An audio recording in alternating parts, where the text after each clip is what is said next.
All right, welcome everybody. My name is Naomi Sturm. I'm the Creative Traditions Program Director at City Lore, and it is our pleasure to welcome you to tonight's virtual Zoom program. So tonight we are going to be hearing from a number of esteemed artists, doll makers, and puppet makers who are part of the Calling, the Transformative Power of African American Doll and Puppet Making, which is an exhibition currently on view at City Lore. We are really pleased to have such an amazing turnout. I'll just spend a few minutes talking a little bit about City Lore as an organization and the project, and then I will pass it over to Dr. Phyllis May-Machunda, who is today's facilitator. So founded in 1985, City Lore's mission is to foster New York City and America's living cultural heritage through education and public programs in service of cultural equity and social justice. We document, present, and advocate for New York City's grassroots cultures to ensure their living legacy in stories and histories, places, and traditions. We work in 4 cultural domains: urban folklore and history, preservation, arts education, and grassroots poetry traditions. In each, we seek to further cultural equity and model a better world for projects as dynamic and diverse as New York City itself. So in terms of today's program, as I mentioned, this is a part of the Calling, the Transformative Power of African American Doll and Puppet Making, which is an exhibit which will be on view through March 3rd in the City Lore Gallery, and it is part of our Creative Traditions Cultural Ambassadors program. So that is a residency program where artists and groups of artists, community artists, are in residence with City Lore and bring to life different ongoing programs and work that they have in their own communities of practice with our support. And we get to share in all of the learning that traditional knowledge has to offer. And so this exhibit was led and curated by Camila Bryce-Laport with support from Phyllis May-Machunda as a lead consultant on the project, and 26 other notable celebrated artists, as I mentioned before, doll and puppet makers who each bring a lot of curatorial experience and vision to the project in their own right. So it's been an amazing experience to work with them and have this exhibit come to life in our small but mighty space. And today's virtual program is going to delve particularly into the spiritual aspects of this practice. And with that, I'm going to turn it over to Dr. Phyllis May-Machunda, who will be moderating tonight. And I'm just going to read a little bit about her to introduce her. She needs no introduction, but I'll do that anyway. So Dr. Phyllis May-Machunda is a folklorist ethnomusicologist who has spent her career researching and bringing attention to absent narratives from communities of color.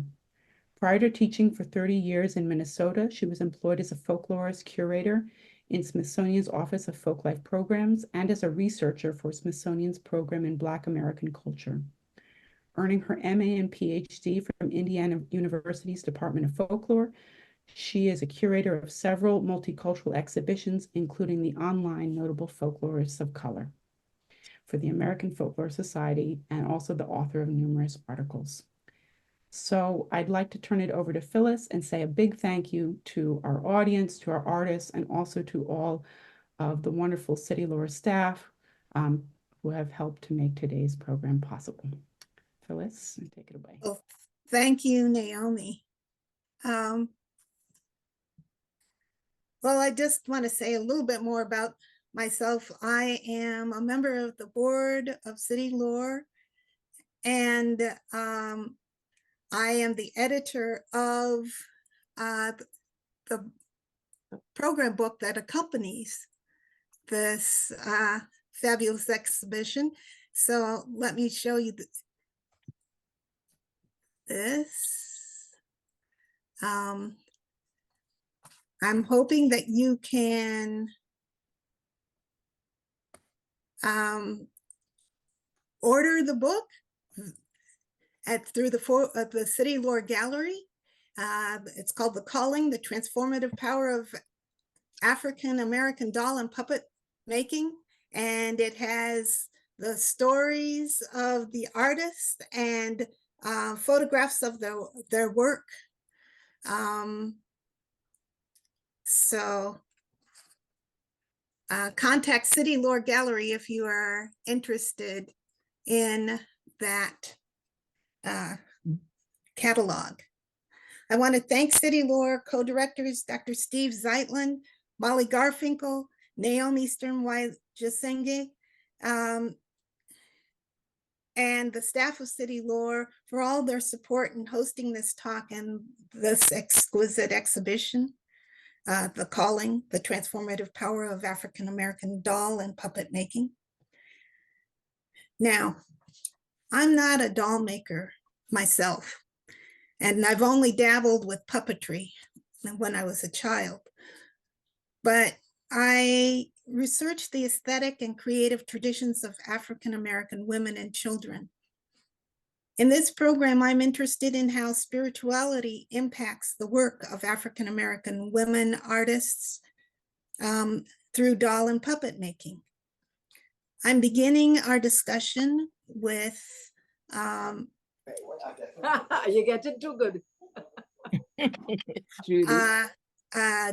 Definition of spirituality by African-American womanist scholar Akasha Gloria Hull in her book, Soul Talk, The New Spirituality of African-American Women. Spirituality, she says, involves conscious relationship with the realm of the spirit, with the invisibly permeating, ultimately positive, divine, and evolutionary energies that give rise to and sustain all that exists.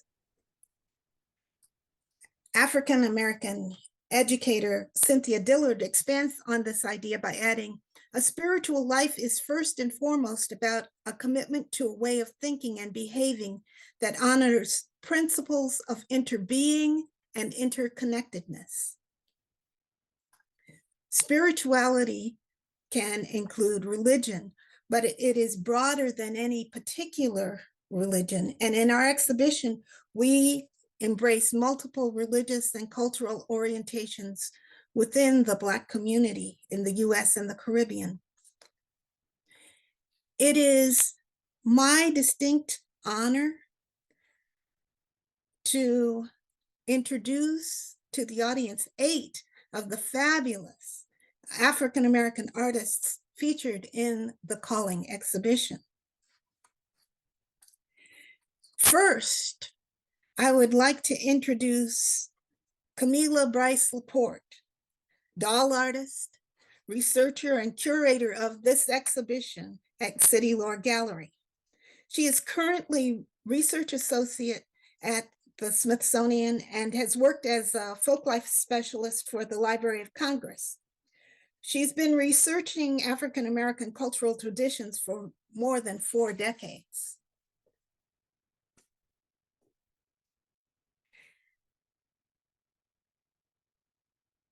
I think I will ask her a question first, and then as I introduce each of you, I will have you talk about a question.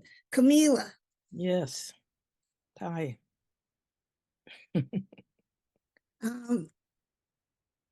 Working on the Calling has been a collaborative spiritual enterprise. Mm-hmm. This quote by Malidoma Patrice Sommet, he's the Gara scholar, is what I see in your work in this exhibition. Mm. He says, everything we engage in our lives is primarily a practice ordered by spirit, mm-hmm. or authorized by spirit, mm-hmm.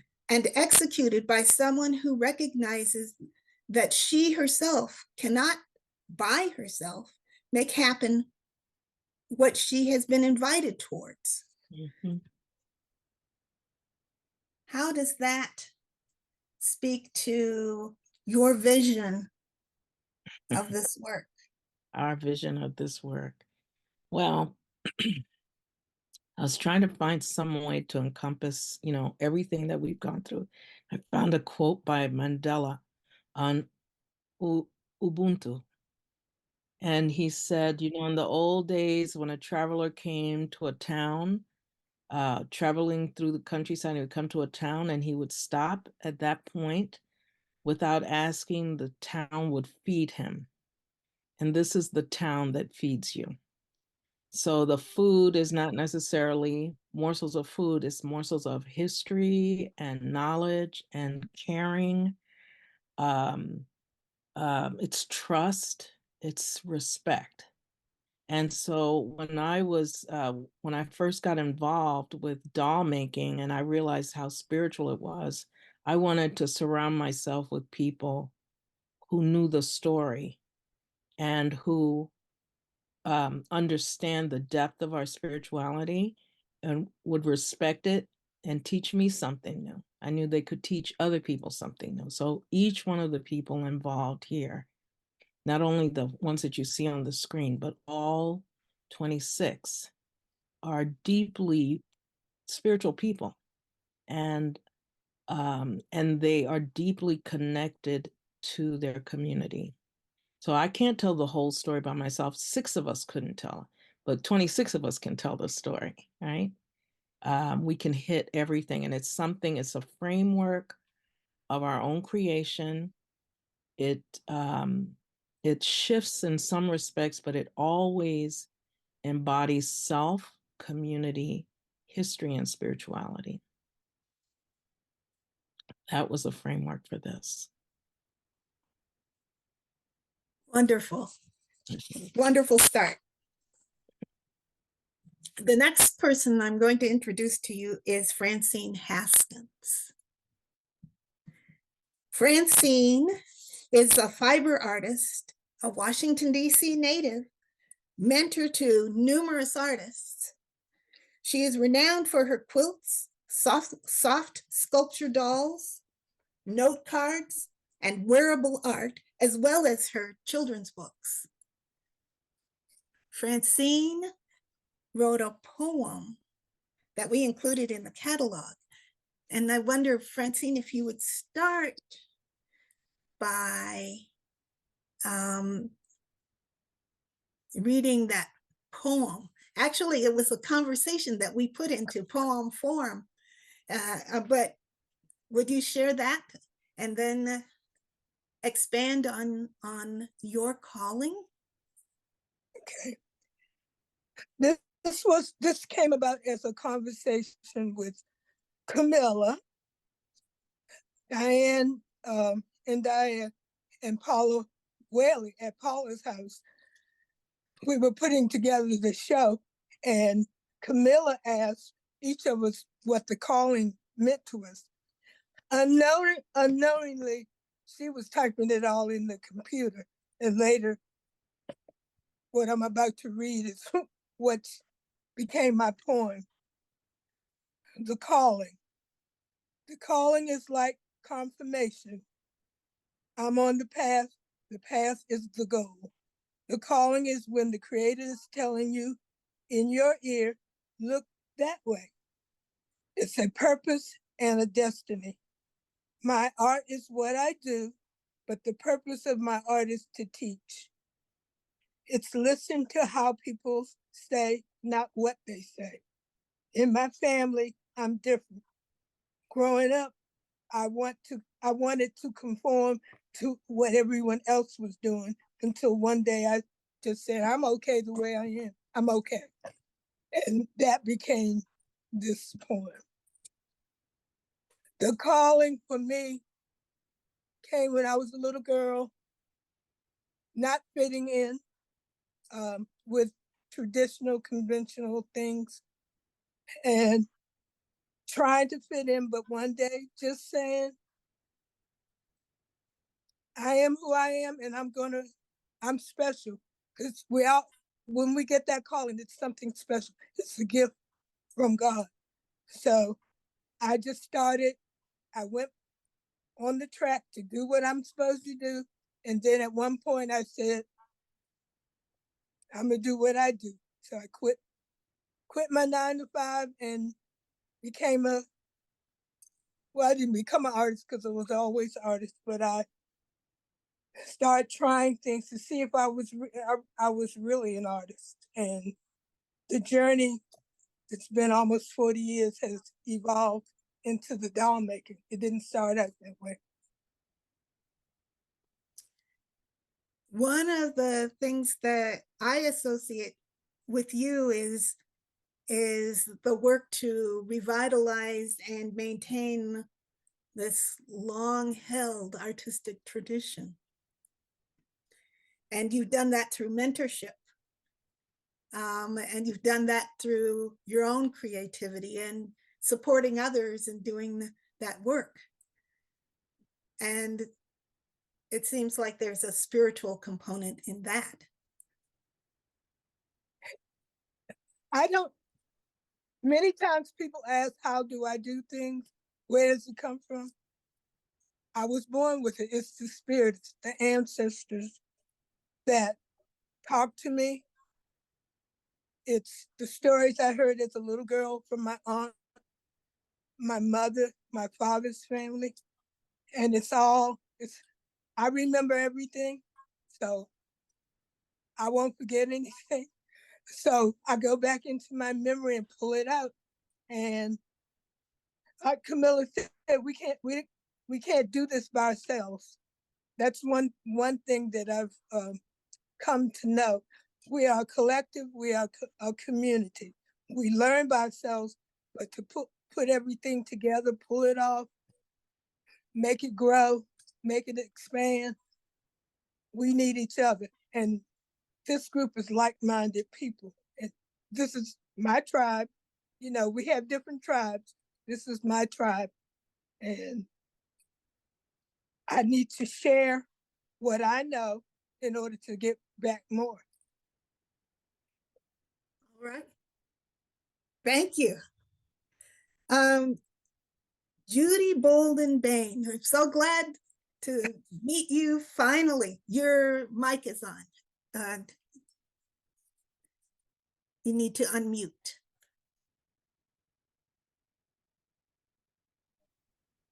Yes. Can you hear me? Yes, we can. Okay. And as a registered nurse turned occupational therapist in the U.S. Virgin Islands, Mrs. Bain mastered and taught innovative woven basketry techniques to help her patients and her community. Correct. What was the calling for you? It's a long story. All right. It started, I guess, in Canada. I went to Canada to study occupational therapy after doing my nursing. I was coming out of Trinidad. It was in the 60s. And I had no idea, coming from Trinidad, the problems that African Americans were having in the USA. I learned that when I got to Canada. That began a quest, that began a feeling that we Black folk in the Caribbean should somehow forge our own way instead of relying on the colonials. We did everything that we saw in magazines and things like that. And it really started so simply. Me thinking that we should not have snowmen on the Christmas trees because we are from a tropical country and we don't know anything about snow. Which seems like a very mundane idea. But that's what I thought. I thought it would be great to have Christmas ornaments that were particularly Caribbean. I completed my course and went back to Trinidad. And I worked at a psychiatric hospital. And one of the methods of treatment, a medium, a modality that was used was basket weaving. It was considered therapeutic, and there was a certain rhythm to it that allow you to relax and somehow be able to talk more about things that bothered you. It was when I went to the Virgin Islands some 20 years later that I first started the doll making. And it just came to me like that as I was sitting, looking at the television, and I saw the quadrille dancers come out. And this is a line dance, part Caribbean and part European, come out to dance. And they were wearing their head ties and their madras dresses and petticoats. And I said to my husband, I think I can make that. And that was the first time that this spirit spoke to me about dolls. And that started my journey. Today, after many, many years, I believe I have found my purpose, which is to document the connection between the emancipated slaves in the Caribbean with what they remembered in their lives from the African continent. Through what we call masquerade, we were able to bring a lot of the art, the feelings, the spirituality of Africa into the Trinidad type celebration.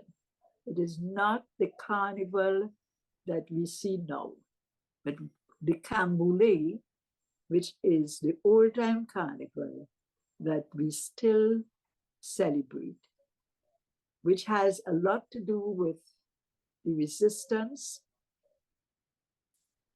the use of ridicule of the masters in order to relieve that pain and suffering that our ancestors went through during slavery. All these characters I have been able to replicate through the use of rattan. And today, I am starting the journey of teaching. I'm 85 years old. I know I'm not going to be here forever. And I have started not the way in which we normally, I did a lot of teaching in St. Croix and a lot of teaching in villages here. But this is a new approach, an approach in which people come to me. I have started linking the teaching to meditation and through my occupational therapy training, so that the person not only learns the craft, but also is able to look inside himself or herself and develop some of the peace, the tranquility, and the love for each other as we do the craft. Wonderful. Wonderful. It seems that the puppetry tradition basically comes out of the Caribbean to the US in a very strong way through the carnival, the transformation of some of the celebrations that you're talking about. And somebody who has written about the puppetry tradition is Dr. Paulette Richards. As an independent researcher, she is author of the 2023 book, Object Performance in the Black Atlantic. Yay! The United States. So it sounds like there'll be other volumes that follow, perhaps. She also was co-curator of the Living Objects African-American Puppetry exhibition at the Ballard Institute and Museum at the University of Connecticut in 2018. Paulette, your scholarship is, in my understanding, groundbreaking. And I would like for you to talk about your calling.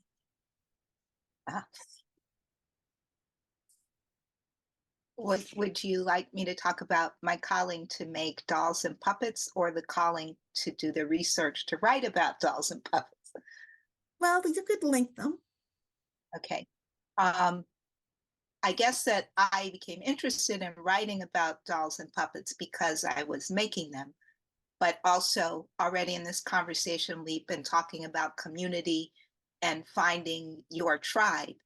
And in the process of co-curating the Living Objects exhibit, I found my tribe, the 24 odd artists who were in that exhibit, including Reverend Yolanda Sampson, who's here today. So I recognize that out of that group, I was the one who had the training to do this research and write it up in a way that would be authoritative within the academy. And so I kind of took a pause from focusing so much on my own creation of dolls and puppets so that I could lift up the work of all the other artists, because once again, we're talking about I can't do this alone. Where I wanted to go with the dolls and the puppets would have been really difficult without the whole community of puppet artists that I celebrate in the book and that I am so honored to be friends with. So the calling is both one to make dolls and puppets, which for me is a healing process, both personal and for community, but also to heal through uncovering information about just those connections that Judy just signaled between African object performance traditions and figurative art and what survived most vibrantly in the Caribbean, with little dribs and drabs here in the United States and new infusions as immigrants came from the Caribbean to the United States. So that today we are in the full recovery mode of those figurative art traditions, and particularly the spiritual power that they held in African community as community coalesces around those objects here and now. All right. Well, continuing in the puppetry tradition, we will go to Reverend Yolanda Sampson. She's director of evangelism at First Church of Christ Holiness in Washington, D.C., and founder and president of Go Yo Worldwide, LLD, a gospel puppet ministry company that educates and empowers elementary age children to live through their Christian faith. Your calling, Yolanda, please. Yes, good evening, and thank you so much for having me to be a part of this important conversation on this evening. At the age of 12 years old, I was a youth at Tacoma Park Baptist Church in Washington, D.C., And our youth pastor, Reverend Alice Mozon, he started the puppet ministry. At the age of 12, I was very shy, if you can imagine that, and very withdrawn. But when a puppet was on my hand, I came alive. And so a part of the puppet ministry, we would go and we would minister in church and at schools and festivals. And it became part of who I was as a puppet artist. After I graduated from Howard University, I did a puppet ministry at the church on self-esteem and anti-drug use. And there was a teacher named Othelia Barnwell from Randall Highlands Elementary School in Southeast Washington, D.C. After church, he said, "Can you come to my school and do the same ministry?" And I was like, "Oh, sure." And so what happened, it was well received by the students, and they started referring me to other schools to go and to share the message of self-esteem and anti-drug use. And that ministry grew into a business. And I was invited to do a similar ministry in London, England, and used puppet ministry as a part of pageants and as a talent, and really used this ministry to advance the gospel of Jesus Christ, the message of love, the message of hope. And so on today, and spend time making puppets, spend time sharing with other ministries on how to start their own puppet ministry and making puppets. And it's just a phenomenal way to be in the presence of God and to use the gift that He has given me to help others share the love of Jesus with others in their environment. And who is next to you? This is Miss C. And tell us a little bit about Miss C. Well, Miss C is, she's one of those church ladies that has her own seat in the second pew. And if you sit on her seat, oh, there's going to be a problem. She's self-righteous. She loves Jesus. She's judgmental. And she's a work in progress. As we all are. As we all are. All right. Well, we have another person who was an educator. And so I want to start with Yolanda Crawley. She's a doll artist and educator from Virginia who restored a schoolhouse from the 1830s to be her art studio. Her dolls illuminate stories of Black womanhood in particular. So Eve, would you talk to us about your calling? Thank you so much for having me. I am so honored to be amongst my tribe. And of course, seeing Shimoda and Francine and Camila, this is just such an honor. I'm just so happy to be with you all. And Reverend Sampson, is that correct? Reverend Sampson, when I was a child growing up, I grew up in the Holiness Church. And I was always taught that only men were called. It was very traditional church environment. So it's really interesting to talk about my calling because women in my childhood tradition were not called. And so when I think about my work, I think, well, what am I called to do?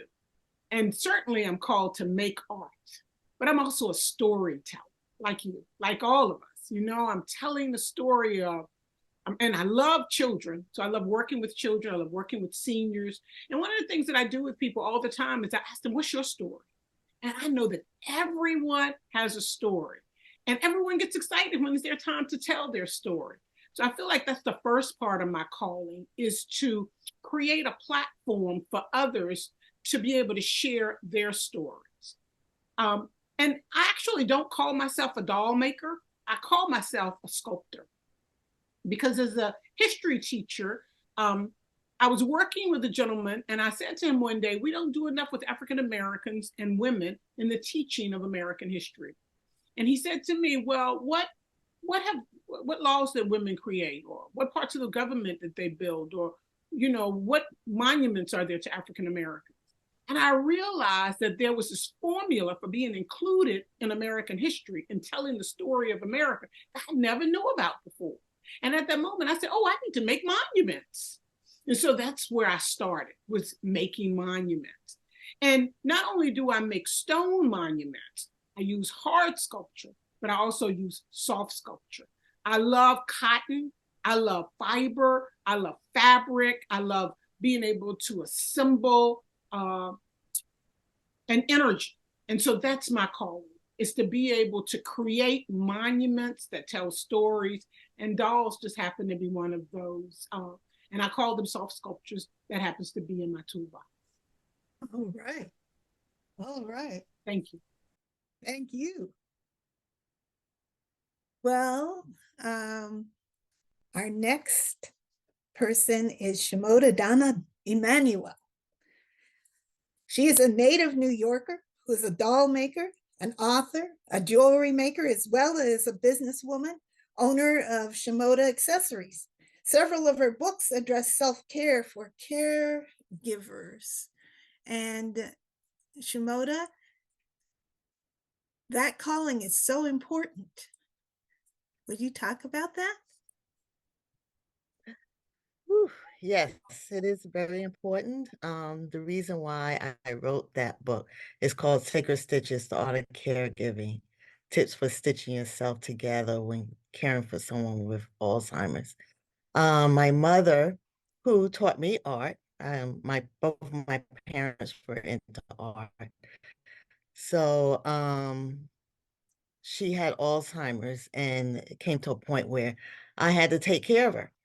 And I moved her in, and my husband and I took care of her. And one of the things that and a lot of my friends were going through the same thing. So anytime, I had a problem dealing with caring for her, I always try to figure out a solution to help make my life easier, because being a caregiver is very, very tough. And so I wrote notes down, and also I shared about her in my emails and my social media, and people really gravitated towards it. So I said, well, I need to, write a book. And my book is not a traditional book, because I included art. It's very colorful. Each page is colorful. It has my art. It has my mother's art. I had her, even she taught me how to do embroidery, knitting, crocheting. And to give her something to do, I put a needle and thread and fabric in front of her, and she started sewing. And that's where I found out she had the love of buttons. So she used a lot of buttons. So I included some of her art in the book. And it's just tips for caregivers, because it's so easy to lose yourself. It was very tough for me, because in the beginning, I wasn't doing my art, because I do my art at home. And when she came, I was just flustered and couldn't figure out how to, get my art in. But then I realized how lucky I was, because she slept late. So then I would get up early in the morning and do my art. And then once she got up, then it's her time. So once I published the book, people loved it. I got an order today from it. And yeah, people love the book, and they say it's very, very helpful. And how were you called into doing your art yourself? Well, I think I was called before I was born, because like I said, I was born to two artists. Both my parents were artists. But I got into jewelry making, and actually that's what I was doing. And actually one of the callings was I was working a regular job, and I was into music at the time. And going home, a voice said, "You want to learn how to make jewelry." And it's not like I saw anything while I was walking. And I heard the voice and I said, okay. And the next day, I run into a girlfriend who makes jewelry. And I said, where do I go to learn? And she says, oh, I'm looking for an apprentice. I'll teach you. And so that's how that started. And then after a while, couple of years, I got into fiber art and doing shows in DC. I got to meet Francine and some other fabulous artists, and that's my DC tribe. And so I got to take classes. I was so inspired by Francine's artwork, and I have her artwork all through my home. And there was a series of classes they was offering for seniors. And at that time, I wasn't a senior, but I was at every class. I would take the bus, the mega bus, every week, every other week, whenever it was. I was in DC to be with my tribe, and that's how I got into the doll making and the fiber art. All right. Well, we have another jewelry maker and doll maker. Elaine Robnett Moore is a doll maker as well as an acclaimed jewelry designer, writer, a poet, and an international development consultant, was commissioned by Rwanda to create their inaugural beaded jewelry manual. Elaine, the story of the doll that you made for the exhibition is an amazing one. Would you talk about your calling to make that doll, please? Kizzy, which is the doll that I created, was done for my children. I have 5 children. And when they were little, I could not find dolls that represented their beauty. And I wanted a doll that looked like my children. So I created Kizzy. And the intent initially was to design 5 dolls, one for each of the children that they could carry through their lives. In those days, I wore a natural. And so I decided to put a natural on Kizzy. And my children's hair was all natural. I didn't believe in putting chemicals in their hair. So I started this yarn as hair for Kizzy, one strand at a time. And by the time I got through with 1/3 of her head, I had concluded that she would be an only child. I would not make any more dolls because I couldn't do that hair. It took 6 months to get that hair right and completely covering her head. But so Kizzy stayed with me. And while my children grew up and now have children, and I have grandchildren and great-grandchildren, whenever any one of them comes by the house, then I bring out Kizzy and the little ones can play with her again. So she still has life in her. She's wonderful. And I think that for us, dolls play a very heavy role. They are symbolic of the spirits of our ancestors. They are handed down to our children who play with them. And we know that the ones that we have created are safe for our children because they carry the right energy, the right spirit. And I think that that's very important. I think it's a reflection of what art does for all of us, because it's how we express ourselves, but it's how our ancestors expressed themselves through us. So it is a blessing to be a conduit for our ancestors to express themselves. I think that's so important, Elaine. And I think the name Kizzy sort of tells a little bit of that story. Would you connect that to why you chose the name Kizzy for that doll? Because I was creating her, I began creating her during the time that the television series Roots was on. And Kizzy was the very strong female character in the Roots story.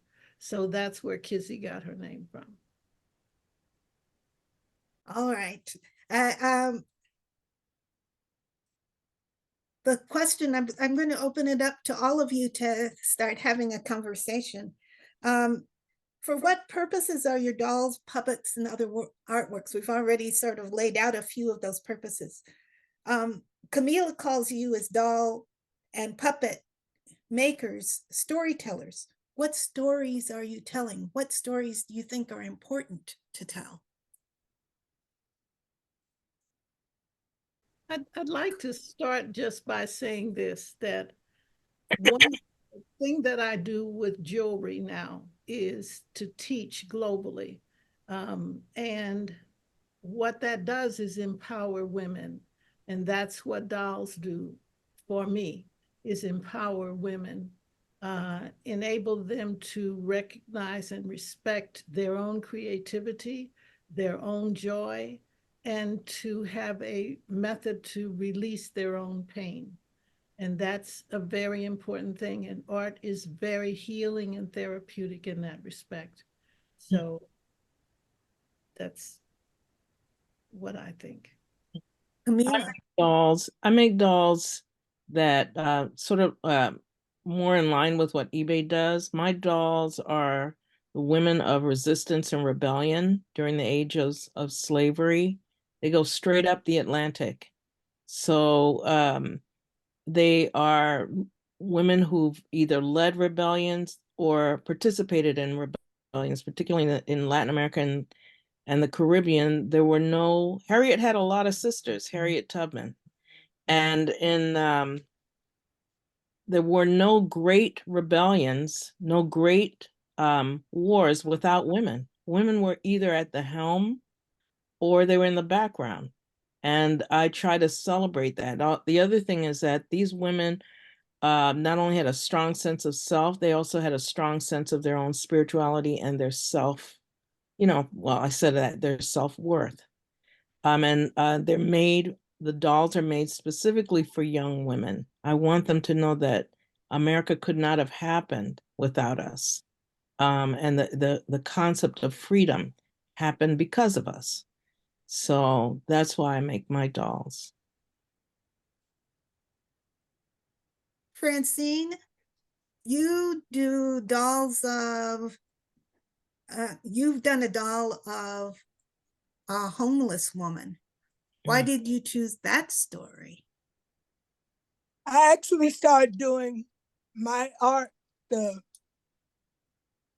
because I was tired of sending out cards in the 70s. I was tired of sending out cards with a white image. I needed to see myself and others.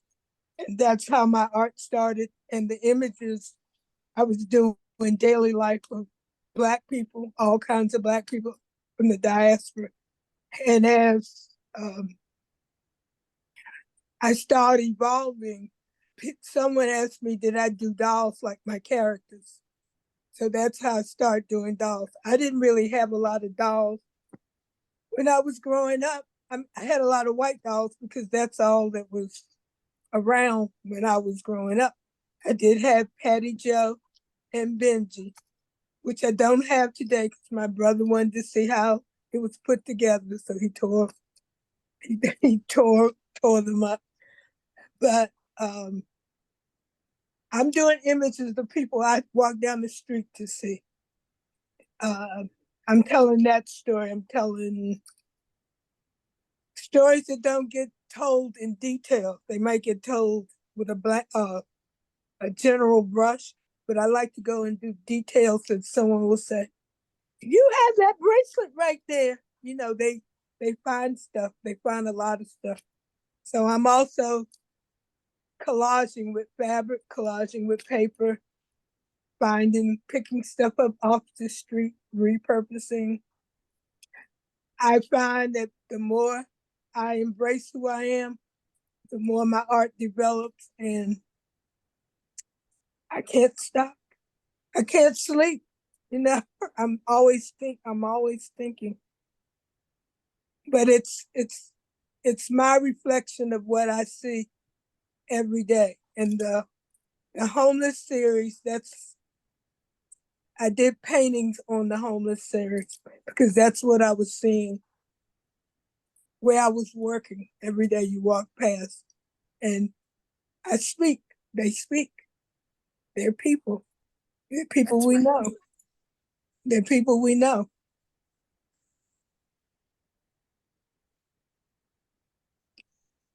Phyllis, eBay did Edith, who's in our exhibition, and that's a terrific story. Do you remember that one, Phyllis? Or eBay, you can. Yes, eBay, would you tell us that story? You're on mute. You're on mute. Okay, Yeah. So her name is Edith Winstead. And like most people in my tribe, I use mixed media found objects and I do assemblage work in my doll making. And I happened to be in a junk shop up on Georgia Avenue. And they had this sign on the window with the face of a woman. And it said that she could not come into their store. And so when I went back, the owner had taken the sign down. And I asked him about the sign. He showed it to me. He said, "Oh, you can have this." And I said, "Well, why was she banned from coming in the store?" I mean, even it was like a wanted poster, but back in the day when they used to put up posters looking for this person, well, this was one that was saying she couldn't come in. And I said, "Well, why couldn't she come into the store?" And he said, because she had a terrible reputation and she would harass the business owners, and she was homeless and she would urinate in front of their stores, but that she had once been this really intelligent woman who had gone to Howard University, and she was gifted and talented, and she had descended into homelessness. And so when I got that picture of her, and it's an actual image that I have is attached to her body, I wanted to bring her back to life. And I think that's what doll making and sculpture is for me, is to give life to, and oftentimes in my work, I don't make pretty dolls. Most of my work, and even I think my sculpture is probably my stonework is probably a little bit more pretty than my doll work, but it's because I really feel like we have to embrace all of those bits and pieces. And so I wanted to embrace her physical image, and I wanted to add layers and layers, some pearls and a pretty lace dress and some shoes. I wanted to bring her back to a place that she had respectability and honor. And to me, that's one of the things that we're able to do when we create representative work. I feel like, and sometimes, unlike many of the doll makers, I never sell my dolls. And I actually really don't give them away, because I feel sometimes like it's almost like I would be selling a piece of myself or selling something that has a soul, because I work from that place of energy. Like, what is being said to me as I'm doing this process? So that's Edith Winstead, and she's in the show. And she'll have a new home, but it won't be because I sell her. She'll have a new home because she'll have a new home. And that's important to me, particularly with that body of work. I have other bodies of work that I'm really comfortable saying this is for sale. But for me, with the doll work, it's really about, allowing those representatives to speak for themselves. Paulette, your work, you made puppets that were 6 feet tall. And tell us about some of the stories behind your puppetry. Okay. The puppet that's in the exhibit, Madame Carrefour, is a big departure from my work, because I usually work in miniature, particularly 1/6 scale. But I started experimenting with using plastic jugs to make masks. And those are like the size of a human face. So I had these cardboard mannequins I had designed when I was working in a school. And I then created the regalia to go with the mask to fit on those bodies. In the process of making that one, because I didn't know who she was while I was making her, I was basically trying to use up all of the aluminum cans and plastic bags that my partner brings into the house and will not recycle. So her dress is made of discs punched from aluminum cans that are threaded on cords that I braid from strips of plastic bags. And in the process of weaving those together, I saw this pattern of crosses. And I recognized, oh, that's the crossroads, the intersection of the spirit and the material world. And I had envisioned her as an older woman with using a gray bag to make her hair. And I thought, oh, she would probably have glasses. And then when I put the glasses on her, I recognized, that's a Gede, because Gede in the Haitian pantheon often has sunglasses that reflect the cowrie shells that would be the eyes of a Gede on the continent. And so I recognize, yes, she is a guardian of the crossroads between the spirit and the material world. So that all came together in the process of making her, but I didn't know that's who she was going to be until she was done. Wow. That intentional creative process. Why you were trying to use recycled materials to express her guardianship, I guess. But how do you get your ideas? I know that artists, writers talk about having muses. Do you all have muses? Or how do your ideas come to you?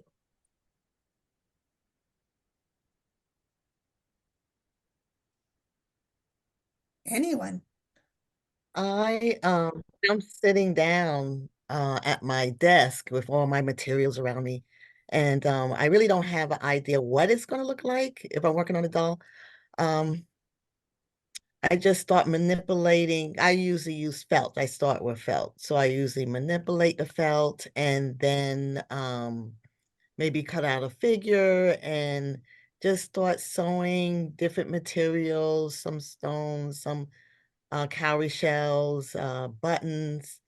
And I remember when I started making the dolls, I was just sitting there. I wasn't doing the jewelry and I wasn't doing any shows, and I was just sitting there making dolls. And one day my husband came, in the room and was like, "Okay, what are you doing?" Because he's so used to seeing me make jewelry. And I said, I'm making a doll. He says, "Why?" And it's like, I don't know. It was like a call. That was a calling for me to make the dolls. And it just gave me some calm and peace to myself. And then I'll just to create the dolls, and it just brings me joy. And that's what my dolls represent, joy, beauty, peace.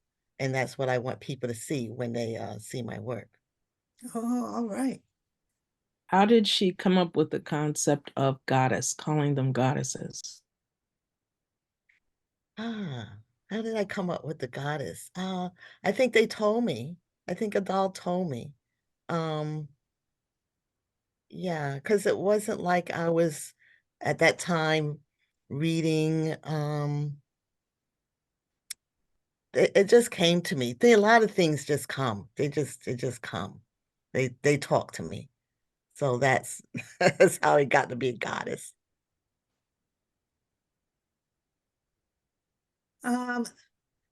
Judy, how did the idea of the rattan with motion in it come to you? You're on mute. You're on mute.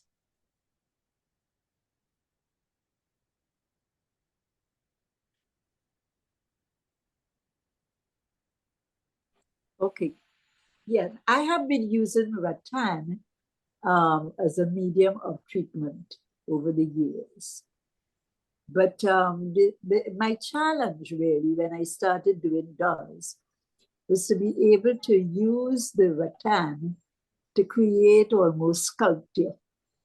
And I think that intrigued me at first, to be able to make these figures move using rattan, which is usually used for more static types of Yes. ideas. And it just moved from one stage to the next. And it's a gradual, I believe. It is I gradually move into what is happening now, where the spirit of the ancestors are really pushing me on to recreate a lot of the figures that the displaced Africans remembered and was able to put into the culture, the new culture in the Caribbean. I've also discovered that a lot of the characters are seen in many of the islands. So it's not only related to Trinidad alone, it is related to wherever the African was brought in the Caribbean to live. I might even suspect that if I dig deep enough, I will find some of it in the United States. All right.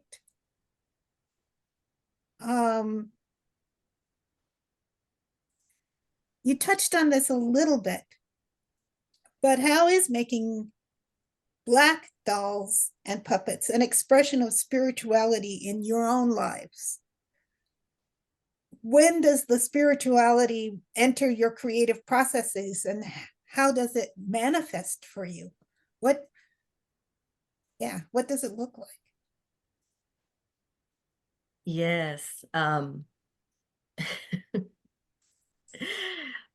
The current work that we're dealing with is the issue of forgiveness. And about over a decade ago, I ended up in a really bad business with some partners and was left with over $100,000 in debt. Oh, no. And so there was unforgiveness in my heart. And so this is how the Go-Yo Forgiveness Marathon was instituted, because God was teaching me, my Lord and Savior Jesus Christ, how to process forgiveness. So on Fridays, we'll do skits about how to deal with conflict appropriately, how to forgive someone that has hurt you deeply. And I understand that through my faith in Jesus Christ, that it's only Him that can empower me and empower us to forgive those that have hurt us. How to not sweep things under the carpet and really deal with the issues head on. Because many times when issues arise, maybe we don't talk about it. Maybe we'll talk about it with a friend instead of directly dealing with it with the individual one-on-one. Matthew 18:15 says, if you have an ought against your brother and sister, that you need to go to them directly. And so this movement came out of God helping me to grapple with my own issue of unforgiveness and to help to teach others. We find that many of our young people that are bullied in school, they need to know how to forgive. They need to know how to deal with conflict. Much of the gun violence that we see right here today is someone that has been upset, someone that has been mad and that was unable to process their anger properly, will go and pick up a gun and shoot somebody. So this has to stop. So this is the way that God is using me and Go Yo Worldwide team to help this community, our community of people, deal with the issues of unforgiveness. The issues of trauma that you're dealing with, the issues of emotions that you're talking about, the healing is something that several of you have talked about in your work. Tell me more about how spirituality enters your creative processes. Elaine. I find, first of all, thank you for this opportunity and for allowing this one person who made one doll in her life to be a part of such a prestigious, beautiful group of women and men, but mostly women. And I think that the creativity, the spirituality of my art goes back to my ancestors. And I think that it's true of all of us. Shimoda mentioned that her parents were artists. My parents were artists. My ancestors were artists. And I can go back several generations and have that validation. So art is in our DNA. And in my world, it is released through both the written word, through the books that I've done, one of which is Dancing Out Loud, Thoughts on Navigating the Rhythms of Life, which addresses the issues that young women and men face every day and hopefully gives them some encouragement and understanding that they can get through these times. It's the doll aspect comes through all the people that I work with and mentor and assist, and it's a very spiritual situation. It's always spirit that moves, and it's so automatic that I just take it for granted now in a very good way, in a very good way. But I truly take it for granted that spirit is always there and always guiding, and that whatever we do as a result is going to be the right thing and will lift and raise our people and help them to overcome whatever they are going through. That is so important. If I may jump in, but this is exactly what I would like to see happening with what I'm doing. Exactly. I am using very ancient and old patterns in my creations, and I'm teaching it, but I'm not teaching it in large groups. I'm teaching it 2 people at a time so that we can meditate as we weave, and we can talk, and we can examine. And I'm so happy that you brought that out to me again. But perhaps I'm on the right track. Exactly.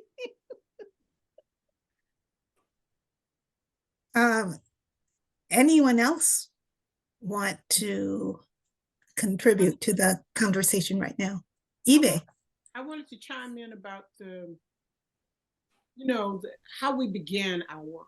Shimoda talked about coming in and sitting down at her work table and beginning to manipulate her materials. And I find that prayer helps me a lot. Like, before I begin my work, I always, even if I have already done it, I sweep the floor. There's something about sweeping the floor and cleaning my space and preparing the space. And when I walk into the space, I always start by saying good morning to the space. I walk in and I say good morning, even if nobody in there, but I still greet the space because it's a way of welcoming the spirit or waking up the spirit or realizing that even if I'm the only person in the room, I'm not alone. You know, there's more energy going on in that space. So being able to connect to just the air that I breathe and know that the air that I'm breathing has been here a long time and other people have had the same air. And so I'm taking something in order to put something out. And I think that those kinds of rituals for me help me to feel more centered when I'm working and less focused on my mind and more focused on my heart.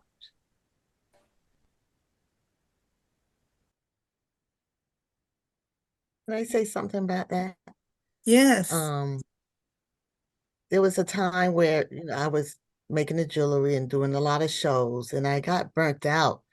And I just could not even go in my playroom. I call it my playroom. I couldn't even go into my playroom. I just shut the door and I was just looking at TV a lot. I was just so burnt out. But then I picked up some fabric, I picked up a needle and thread and just started doing embroidery.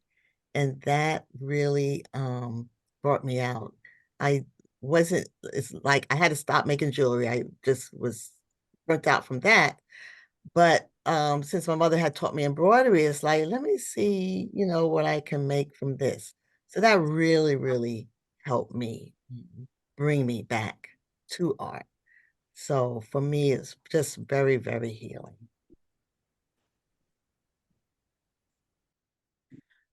Okay, we're getting some requests for you artists to show some of your art if possible. Can I ask one question, Phyllis? Sure. Francine, during the pandemic, we had a conversation about when to do art, about not doing art when you're in a bad mood, and about the spiritual property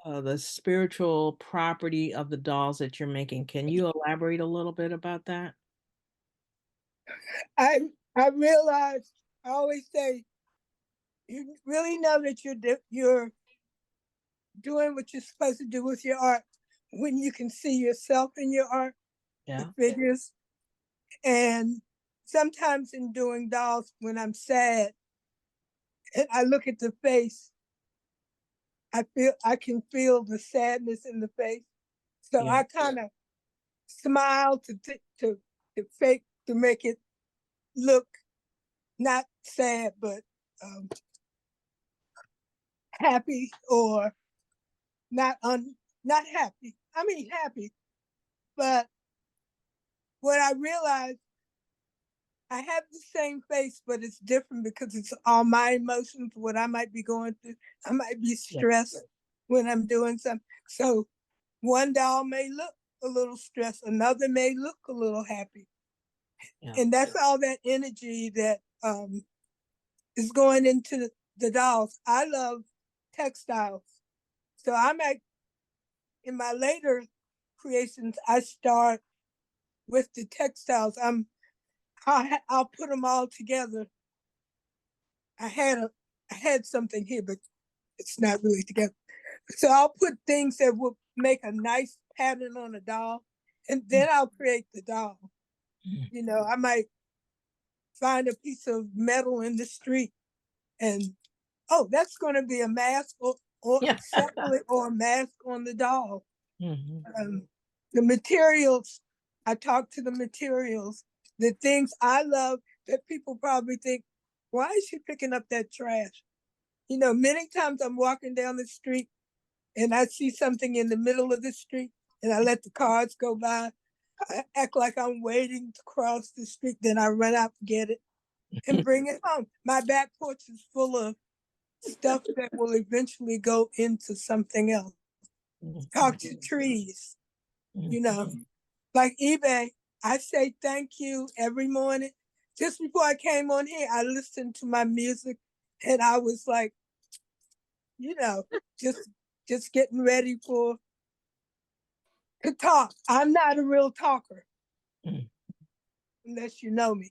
I'm not a real talker. I'm shy. I'm a voyeur. I listen to what you say. Yes, you what do. people say. And you can't fool me because, like I said, I remember.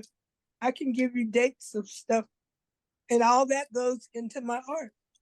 Yeah. You know, teaching young kids, old people. I did that at the same time, teaching them how to do dolls. And they're the same person.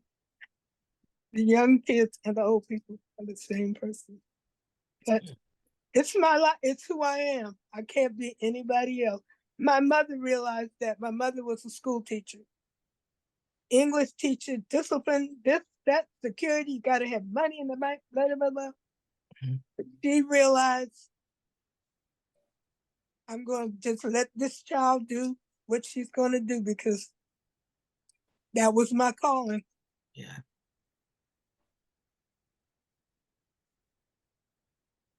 Wonderful. I had plenty of Francine artsy trash, which I love.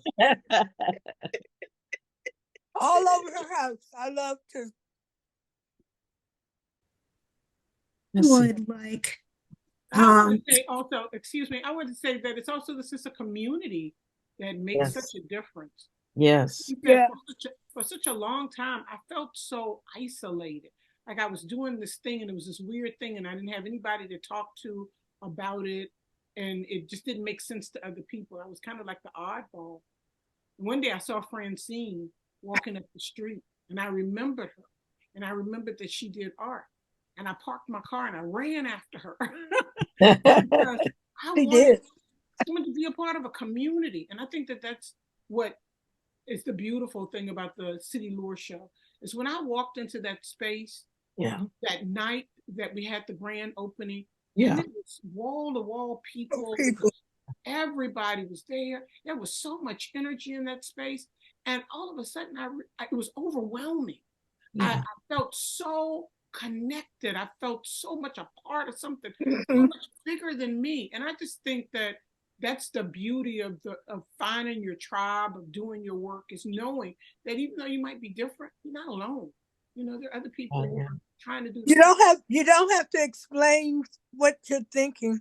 You don't have to. You can say something, and they'll know what you're saying. You don't have to say, "What do you mean?" You mean, what do I mean? Can't you see?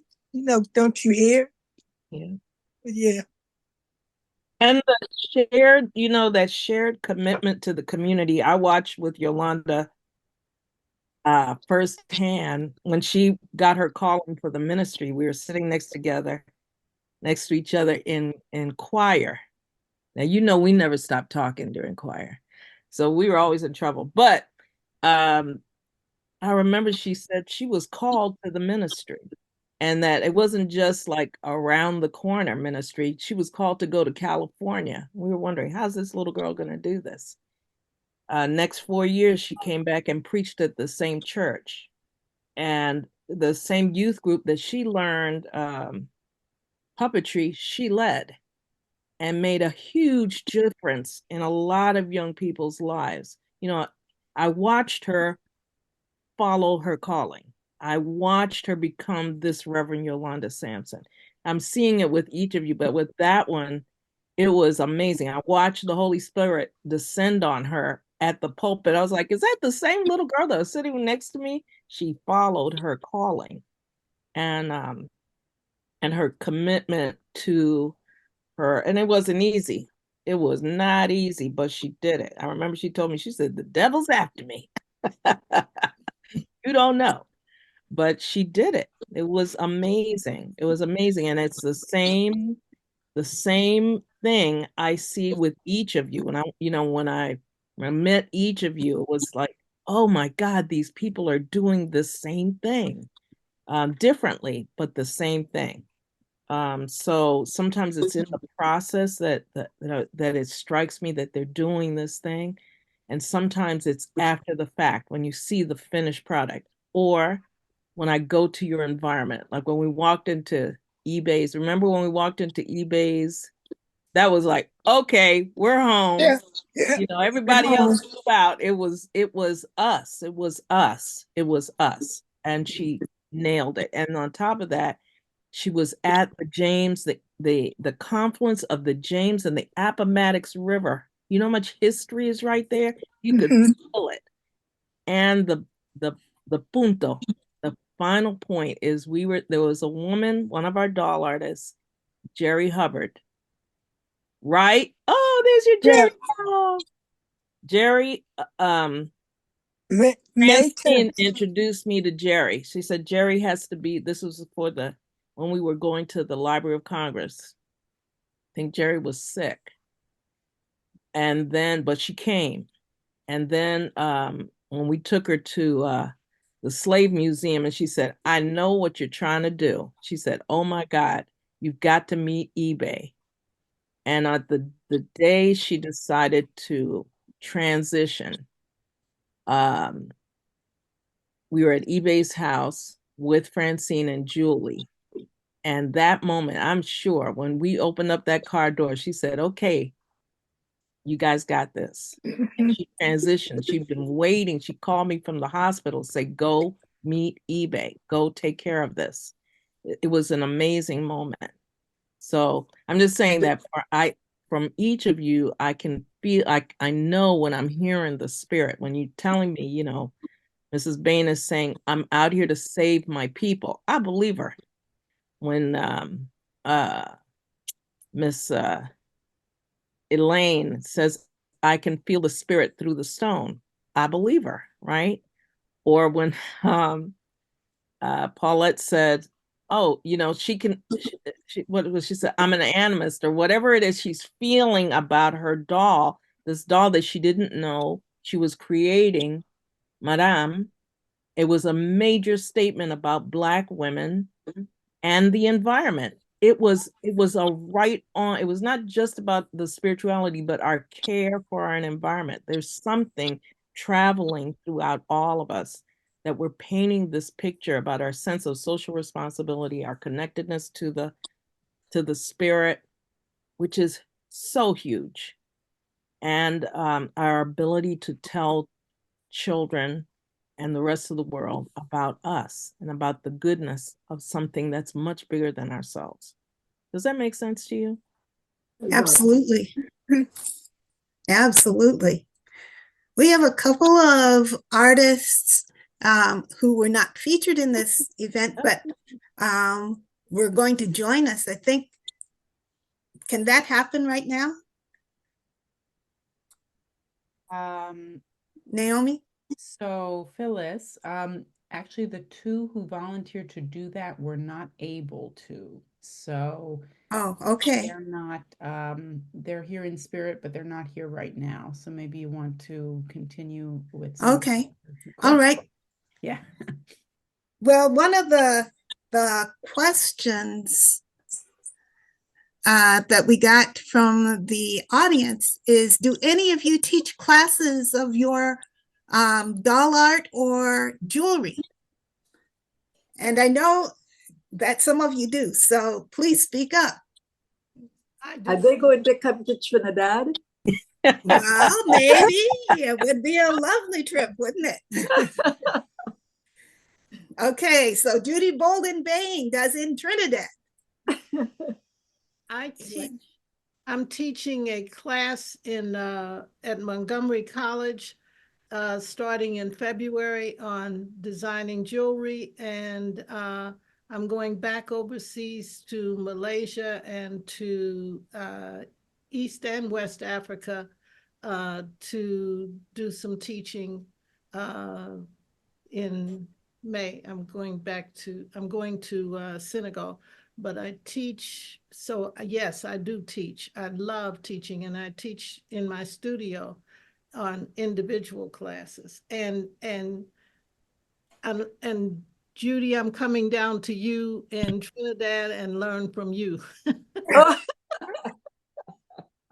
But I am hoping, I told Camila this, I am hoping that I'm going to be able to get the entire group to come and exhibit in Trinidad. Wouldn't that be great? Oh, that would be fabulous. I told Camila this, and she probably thought that but I'm working on it, Camila. I believe you. I'm working on it. I believe you. I Yes, believe I you. think that would be great. Yeah. Francine, you were going to say something. No, I have taught. I'm not teaching right now. Okay. So. Anyone else? I don't have any classes right now. But if people sign up under my at my website, then I'm always sending out information when I'm doing something. So that would be saharlem.com. SA stands for Shimoda Accessories. saharlem.com. All right. I teach puppet making workshops here and there. Most recently, I did a workshop on making lumberjack puppets, which you may also know as jig dolls. And Camila was in that workshop. Yeah. So I don't know when I'll be doing that one again, but it's in my back pocket. I pull it out when needed. My grandchildren loved it, by the way. Thank you. Yes. All right. And I do gospel puppet making workshops, and I go to various churches and different organizations. Judy, I wish I knew you when I came to Trinidad. I did a gospel puppet making workshop for the Open Bible Standard Church's National Children's Ministry. And I would have loved to come by and visit you. And maybe at some point you'll come back again. Yes, yes, yes. All right. Naomi, do you want to help me with the rest of the questions? Sure. So we had one question come in the Q&A that is directed at Francine Haskins, but I think everyone can also feel free to chime in as well. And it says that, Francine, you said that you didn't become an artist, you already were one. Do you think that many people might be artists, but they just haven't listened to the voice about their being an artist? I teach, especially I was teaching after school program with, elementary kids. At the same time, I was teaching newly retired people art. And many of them were artists, but they followed their parents' idea, go to school, get a good job, can't make any money as artists. So people are born, you're born an artist. You don't just pick it up. And a lot of people are artists, but they get that out of your head when you're in kindergarten, because they don't think it's hard to make money. They don't see how you can make a living. I hustled, still do a little bit, but I hustled and did a lot of jobs art related while I was creating my art. But most artists, the passion is there. A lot of people have talent, but if you don't have the passion to keep it on and go through the struggles. And the mother I told you I had that was about security, money in the bank, this and that, don't save for a rainy day. When I did quit my 9-to-5 job in 1985 to step out to become an artist, to see, to go on my path. One day I said to her, I'm just gonna pack up and go back to a 9-to-5. This woman who I'm named after, said, "You can't do that. You've come too far to turn back." And Wow. that was very That was powerful, great. coming to somebody who had, I live on the edge. She didn't live on the edge. She had to know where her foot was going to land. And sometimes I don't know where my foot's going to land, but when it lands, I make it it becomes a project. You know, it's something to make lemonade out of lemons. You know, you figure out how to do stuff. You always have a plan B, because plan A doesn't always work out. And there's more than one way to skin a cat, as my Nana, as she used to say. There's more than one way to get to somewhere. She was full of little sayings, and the more I look back at her, I've become her, the teacher, except I'm doing it a different way. So people are artists. That might not be their career, but there's all people have a little bit of creativity, and if you just don't worry about what the next person is doing and create with your heart and your spirit, you can heal whatever's broken or you feel is broken. Yeah. You can also ask that question to the spirit. What is my purpose? Why am I here? And the answer comes. Yeah. And then you just go with it. Yes. You all trust those voices or the spirit, the calling. Yeah. And that is huge. That's really important. Well, that's faith. You know, people talk about faith, but do they really have faith? You know, when you speak it, it becomes real. I write down what I might want to do in black and white, and then I live my life, and then things happen. You know, all of a sudden you've done everything that's on your list because you're living your life. You're not, and you can change your goals. You know, you can bend. You know, you might have, when you get out of school, you have an idea of what you think your life is going to be, but it's already basically mapped out. You just have many different ways to get to your destiny. And even when things go wrong, that's a lesson to learn. You know, it went wrong for a reason. Maybe that wasn't the time for you to be wherever. Yes. You know, you're supposed to be over here, learn over here.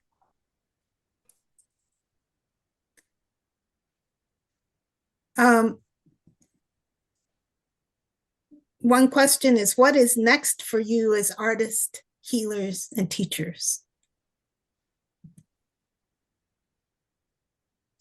For me, keep making art. Keep making art, yeah. Do a little something every day, even if it's not a big something, just create every day. Yeah. Even if it's 15 minutes. If I said sometimes I only have 15 minutes, let me do something. Yep. Not do it. You have to do it. You have to do it, yeah. It's that passion, that compelling force within you. It's that spirit that comes through us. And we absolutely have to get out of the way and let it happen. We're surprised as anybody who looks at anything that we do, which speaks to what Shimoda just said. You don't know what it's going to look like when you start out, but when you finish, you are as surprised as anyone. Yep. Exactly.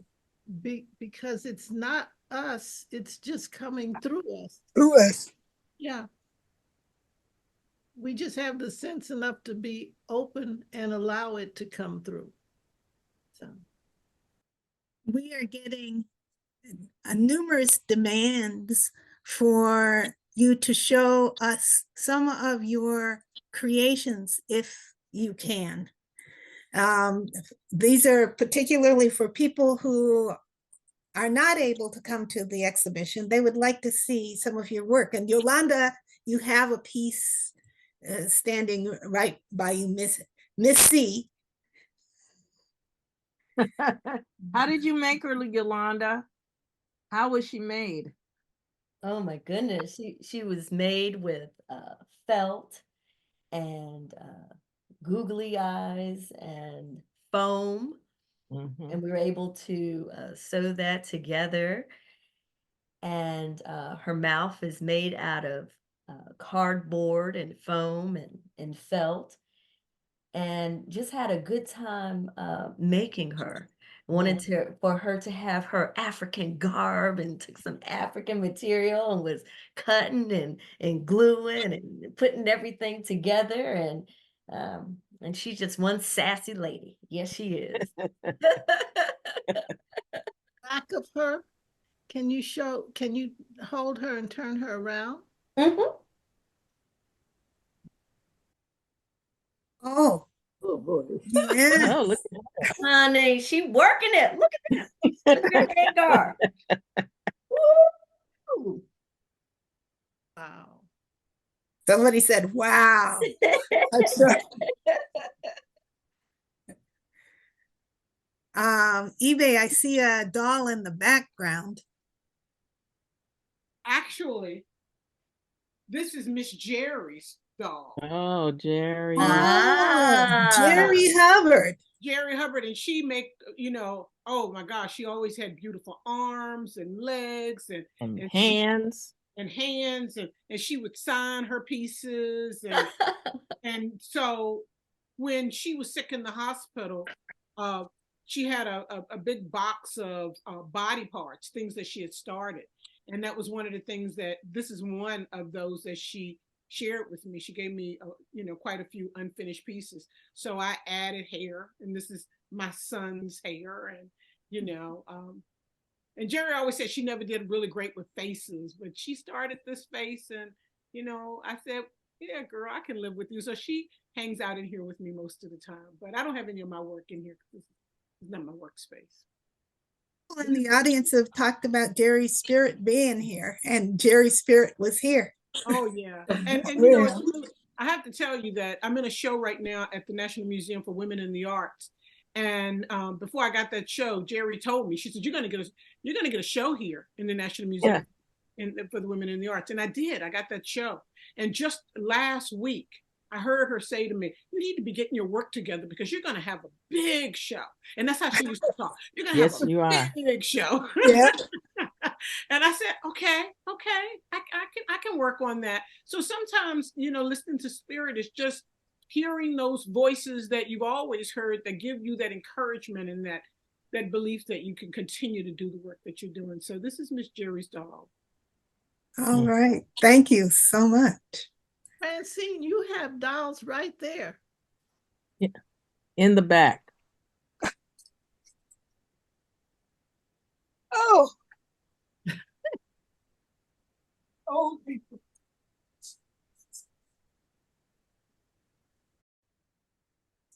I don't know this. This is a doll from a series I call Ragtime Dolls. It's basically made from different fabrics, and the colors are turquoise. And this is a soda can that I find in the street, and I made a mask out of it.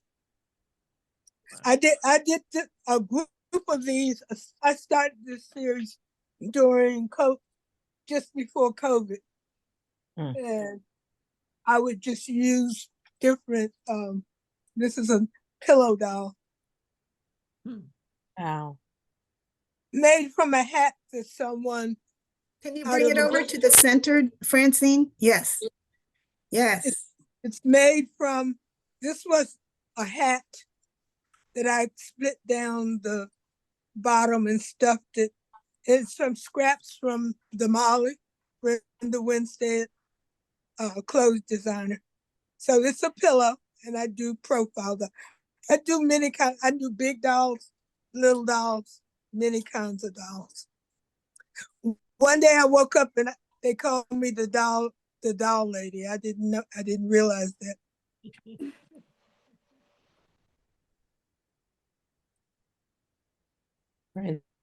Francine is our linchpin. Yes. Yes. Anybody else? Shimoda, do you have a doll nearby? I do. This one, and it's felt, and I incorporate pearls because when I make jewelry, I use a lot of pearls. This earring, sometimes when I make my dolls, the jewelry can come off and you can wear it. So this is an earring that somebody could wear.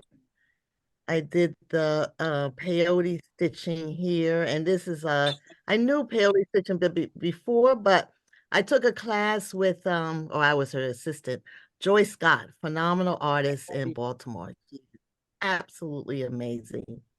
And actually, she's going to be having an exhibition, I believe, in February of her and her mother's work in Baltimore. I will be going to that. And her breasts are flowers. And I'm just using different fabrics, cowrie shells, just different fabrics that I collect, and people who makes clothes give me fabrics.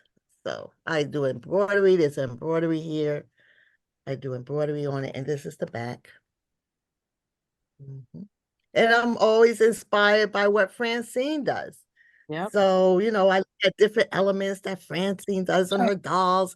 And when I'm making my dolls, I'm looking at her doll and see what can I put on my doll that's like. So that's one of my dolls. Um, This was the blade from a fan. Wow. Oh, ceiling fan. I did 4 of them, and I used the metal cans that I find. This was brown, so I loved it as a brown face. I had that for Christmas. Judy, do you have one of your dolls there? Yes, I do. Let me see if I can bring 1 or 2 and show you. I'll show you. Somebody asked if they could see Kizzy, but Kizzy is in the exhibition. And so you have to go to City Lore Gallery to see Kizzy. Or she's in the book too. Yeah. And she is in the book. And you can get the book from City Lore Gallery. This is one of my books. That's one of Elaine's books. Dancing, isn't that the dancing one? Mm-hmm. And this has. You want to share the title?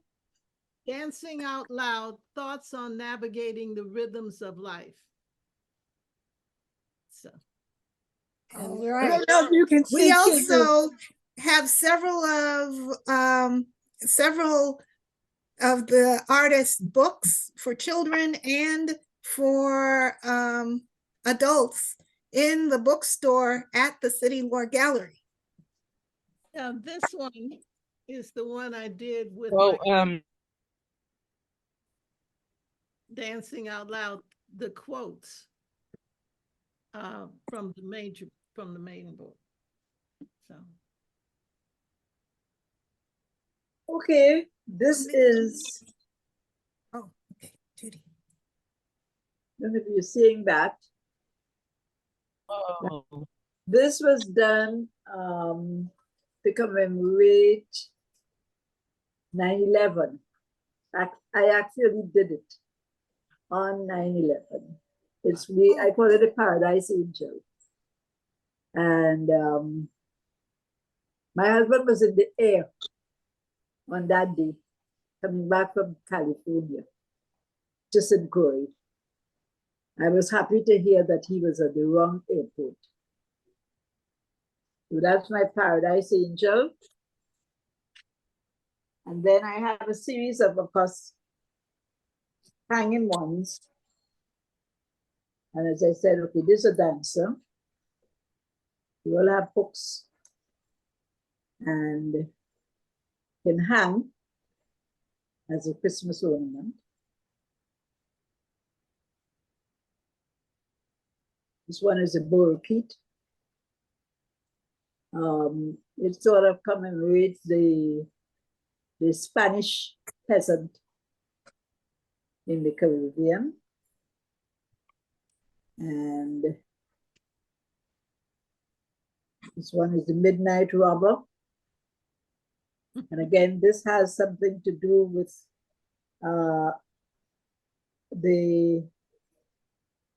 this has to do with the Camboulet, which is what happened when the slaves burnt the cave instead of reaping it. And this one is the Peregrinade, which is reminiscent of the African and the French speaker who go around talking about things that are happening in the community. These are all little figures that you can hang on your Christmas tree. They all come with a story card that gives the history behind it. And it's all related to the African memories of spirituality of the African figures in the Caribbean. Wonderful, wonderful. Paulette. Where's Paulette?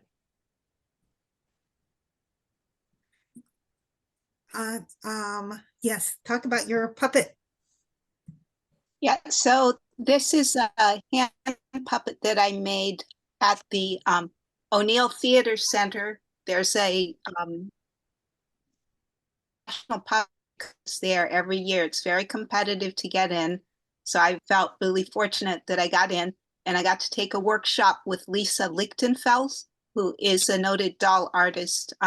She's part of the National Association of NAIDA. I forget what the whole acronym is. Ida.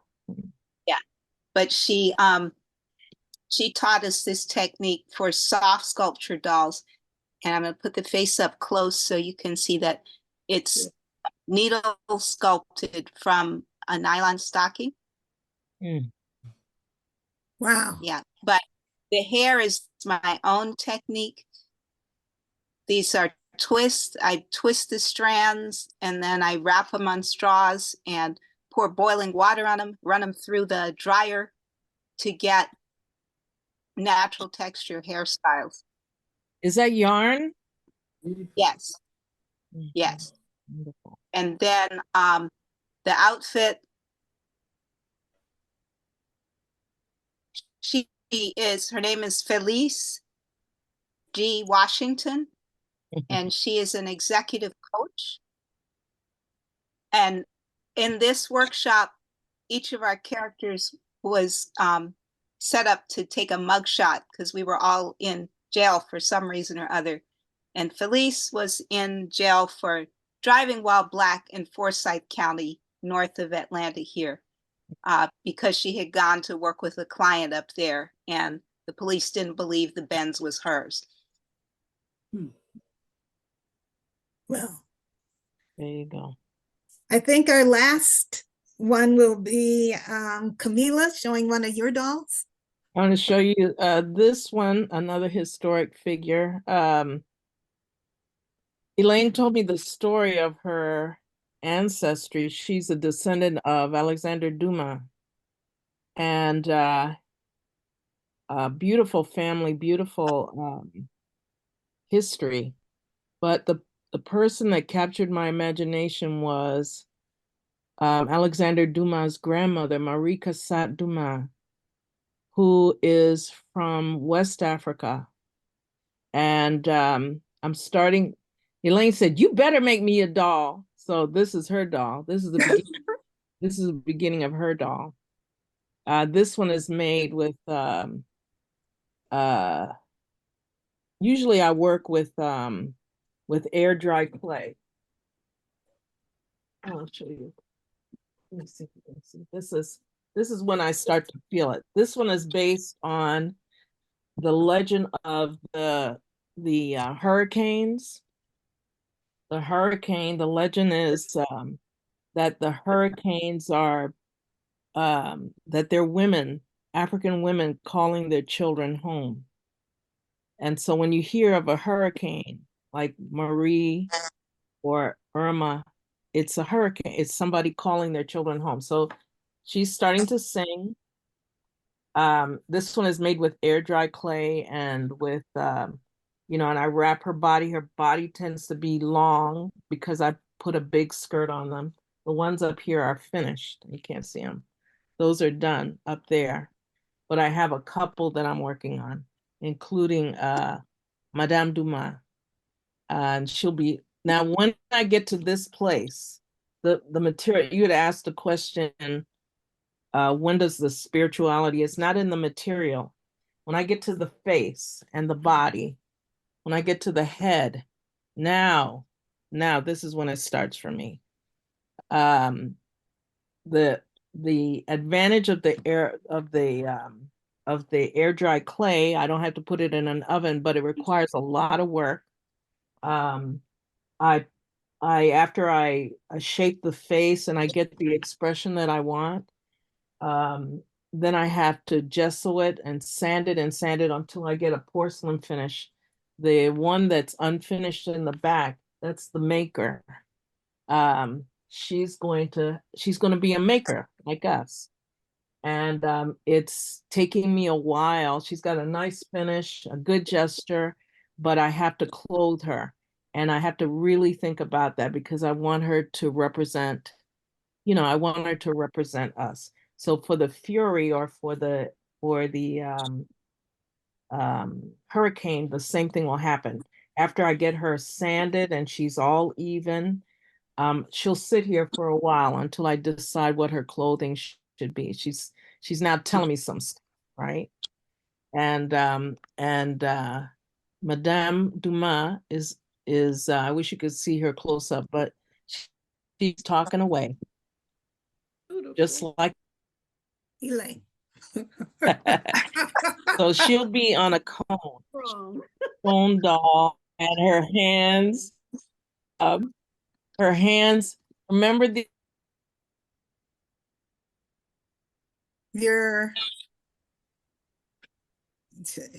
we lost Camila, and we have just a couple minutes left. So I'd just like to thank everybody for coming. All right, go ahead. Oh, you're back. Do you want to finish your sentence? Oh, no. I just wanted to show you, I took Jerry's hand and shaped them. She'll have a dark hand just like this. And that's it. That's how it gets started. Okay. All right. Well, I want to thank everybody for joining us tonight.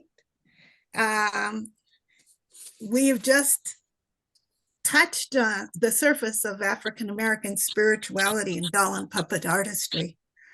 You've heard some of the points connected to an African diasporic way of looking at the world that values and emphasizes restoring, adapting, and revitalizing and maintaining a vibrant cultural aesthetic traditions that is centuries old, that values and emphasizes strengthening and reclaiming relationships to community, to the environment, to ancestors, and to divinity, that values and emphasizes love and reciprocal care for self and community, that values and emphasizes healing, intergenerational trauma, and personal trauma in a hostile world, that values healing, justice advocacy. And we didn't get to show you much of that, but Gloria Davis's quilt, Hands Up, illustrates that. that values and emphasizes reclaiming, reconnecting with, and remembering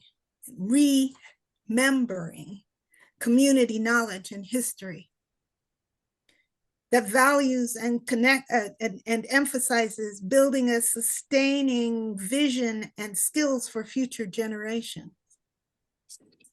There's spirit in everything. And you know, this also values using resources that are available in your environment. And of course, it values passion work, soul work. And so we thank you for this evening. And Phyllis, thank you for all that you did for all of us. We appreciate it. All of that scholarship that you brought and keeping us on track. Thank you. Thank you. Thank you, thank you, thank you, thank you. Thank you so much. And we have a video. Maybe we can get it up on the website that has music by In Process behind it. I know we are playing it in the.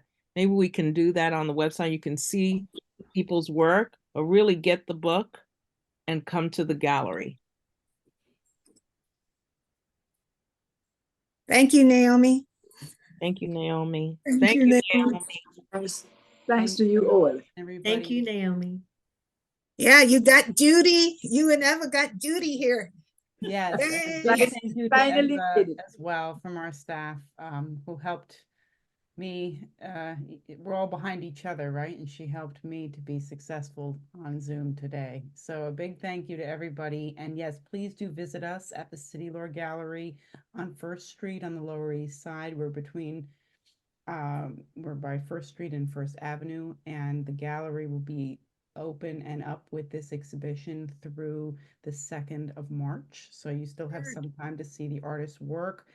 You can purchase the book there. And if you're not in the area and you want to order a book, you can send us an email. So I put that stuff in the chat, and I'll put it in the chat again. Thank you so much, everybody. Have a wonderful evening. Thank you. Thank you. Thank you so much for having us.